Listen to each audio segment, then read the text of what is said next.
Sono 5 giorni che percorriamo in lungo e in largo il nostro territorio che ha subito questo tragico evento.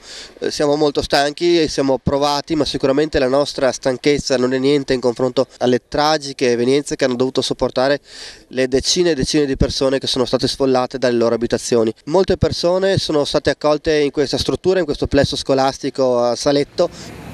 Sono state accolte in questo plesso più di 180 persone. La condizione delle loro abitazioni va rapidamente migliorando per fortuna e quindi tante persone cominciano già a ritornare nelle loro abitazioni, ma tornano qui per dormire.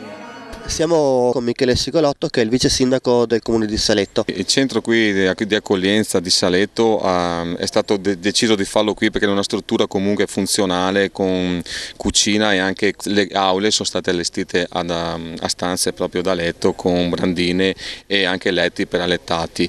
E qui inoltre sono stati effettuati anche dei pasti per i volontari, tutti della protezione civile, dei vigili del fuoco, della Croce Rossa, che stanno e hanno lavorato in maniera egregia. Abbiamo ospitato anche comunque sfollati di altri paesi, da Carceri, Vighizzolo, mi sembra, da Ospedaletto Uganeo. La maggior parte delle persone che sono qui nella scuola sono persone anziane, famiglie con bambini sono relativamente poche, insomma.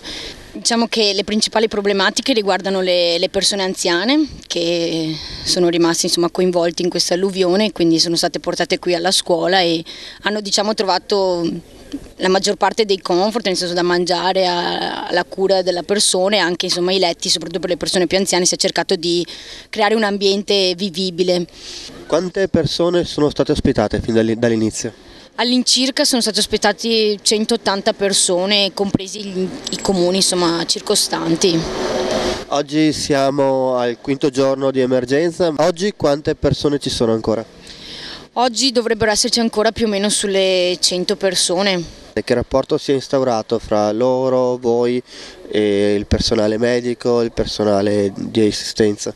Le persone hanno preso, diciamo, di riferimento quello che è il personale infermieristico, i medici, i volontari, cioè comunque si può dire che si è creata una sorta di una grande famiglia per loro, insomma chi è qua è un punto di riferimento. Gli operatori che in questi giorni si sono impegnati nell'assistenza e nell'aiuto alle persone sfollate hanno cercato di preservare il più possibile il rispetto delle persone e il rispetto anche dei nuclei familiari di provenienza, così praticamente nelle aule sopra della palestra, 20-30 aule che ci sono state messe ad alloggiare le persone, cercando di fare in maniera appunto di preservare i nuclei familiari. Nella palestra sono state invece predisposte circa un centinaio di brande che avrebbero potuto servire nel caso ci fosse stata la necessità. Bisogna fare un grosso applauso a tutte le persone che si sono impegnate, a tutti questi volontari che hanno dato il massimo per poter permettere un adeguato posizionamento degli sfollati e garantire, nonostante le difficoltà del momento, anche